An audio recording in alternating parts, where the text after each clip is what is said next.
ये असली कहानी है उत्तर प्रदेश के इटावा जिले की। साल 1989 शाम के करीब 6 बज रहे थे।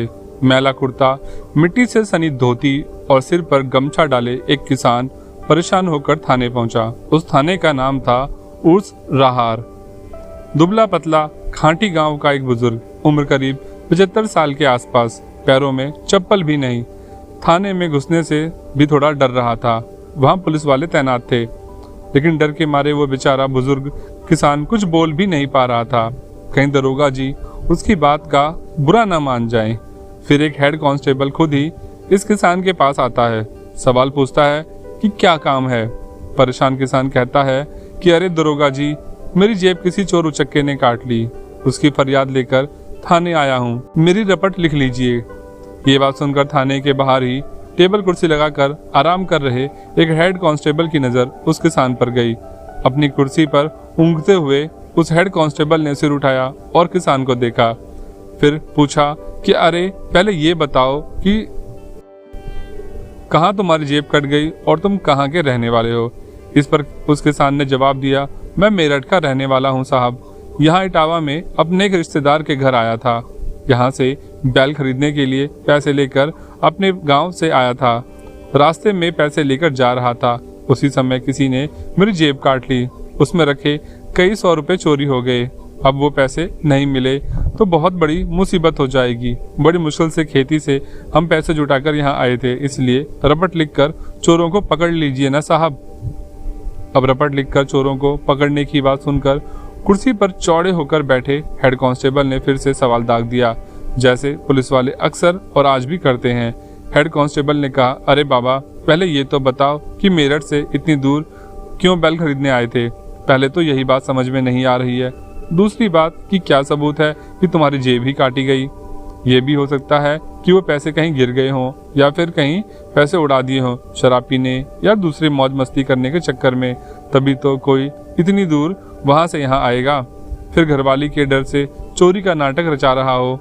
अब इस तरह पुलिस वालों ने इतने सवाल पूछे कि वो खुद भी चकरा गया।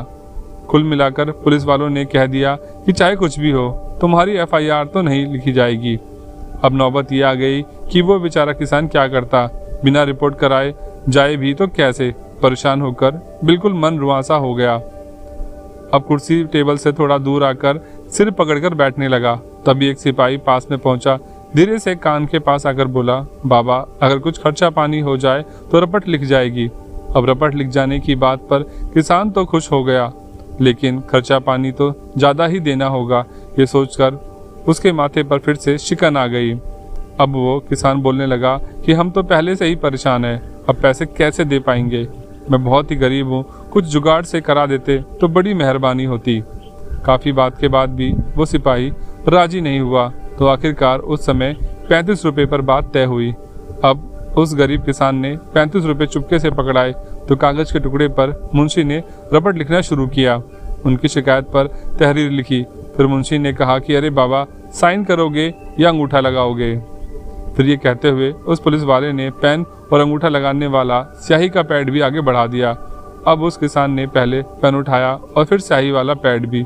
पुलिस वाला भी थोड़ी देर के लिए अचरज में पड़ गया कि आखिर ये क्या करेगा, साइन करेगा या अंगूठा लगाएगा। अब वो पुलिस वाला इसी उधेड़ भुन में था कि आखिर ये किसान क्या करने वाला है। तभी उस किसान ने कागज पर अपना साइन किया और फिर अपने मैले कुचैले कुर्ते की जेब से एक मोहर निकाली। उसी मोहर को स्याही के पैड पर लगाकर कागज पर ठोंक दिया। ये देखकर पुलिस वाला फिर अचरज में पड़ गया। इस किसान ने जेब से कौन सी मोहर निकालकर ठप्पा मार दिया। उसे देखने के लिए तुरंत कागज को उठाया और पढ़ा तो उस पर साइन के साथ साथ नाम लिखा था चौधरी चरण सिंह, और मोहर से जो ठप्पा लगा था उस पर लिखा था प्रधानमंत्री भारत सरकार। ये देखते ही उस पुलिस वाले के पैर कांपने लगे। तुरंत सल्यूट किया और माफी मांगने लगा। ये देखकर बाहर कुर्सी लगाए बैठा हेड कांस्टेबल और दूसरे पुलिस वाले भी जमा हो गए थे। अब थोड़ी ही देर में पूरा थाना क्या बल्कि पूरे जिले में हड़कंप मच गया। आनन फानन में तमाम पुलिस अधिकारी और प्रशासन मौके पर पहुंचा। इसके बाद उस समय उर्साहार थाने के सभी पुलिसकर्मियों को ही सस्पेंड कर दिया गया था। आखिर देश के प्रधानमंत्री ने अचानक थाने का औचक निरीक्षण क्यों किया था, इस बारे में कहा जाता है कि साल 1989 में चौधरी चरण सिंह देश के नए प्रधानमंत्री बने थे। उस समय उत्तर प्रदेश के कई जिलों से किसान आए दिन उन्हें अपनी परेशानी सुनाते थे, उन्हें खत लिखकर अपनी परेशानी बताते थे। काफ़ी किसानों ने बताया था कि पुलिस थानों में उनसे छोटे छोटे कामों के लिए घूस लिया जाता है। इसकी जानकारी मिलने पर उन्होंने किसी सीनियर पुलिस अधिकारी को फ़ोन पर नहीं अटकाया और ना ही किसी प्रशासनिक अधिकारी को जवाब तलब किया, जैसा कि आजकल आमतौर पर बड़े बड़े मंत्री करते हैं। उस समय के प्रधानमंत्री चौधरी चरण सिंह खुद ही इस बात की असलियत का पता लगाने यूपी में पहुंच गए। यहाँ जब वो इटावा में अपने काफिले के साथ जा रहे थे, तभी उन्हें याद आया कि इसी एरिया से उन्हें शिकायत मिली थी, इसलिए थाने से कुछ दूरी पर ही उन्होंने अपने काफिले को छोड़ दिया। फिर सबसे पहले अपने जूते उतारे, इसके बाद पैदल जाते हुए पास के खेत से मिट्टी उठाकर अपने कपड़ों पर लगा ली। ऐसी मिट्टी लगाई जैसे लगे कि वो एक गरीब और असहाय किसान है। इसके बाद वो उर्साहार थाने पहुंचे, जहां पर उनसे 35 रुपये की रिश्वत मांगी गई थी। आपको बता दें कि अब ये उर्साहार थाना जिला औरैया में पड़ता है, लेकिन चौधरी चरण सिंह का ये कोई पहला मामला नहीं था जब वे इस तरह कहीं अचानक भेष बदल कर पहुंचे थे।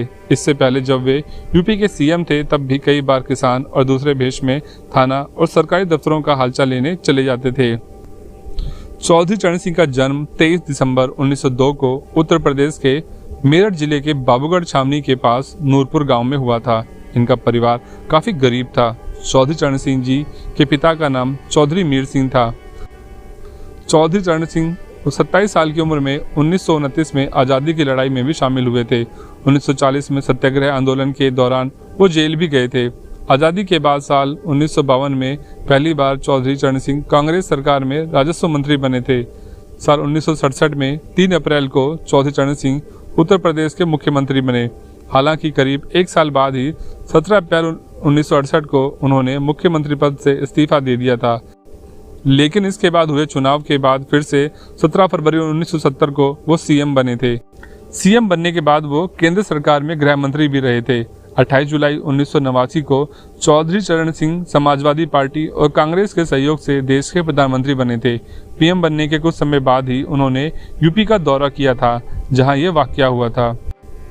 दोस्तों, ये कहानी आपको कैसी लगी प्लीज़ कमेंट करके जरूर बताएं और ऐसी ही कहानियां सुनने के लिए हमारे चैनल को सब्सक्राइब करना ना भूलें।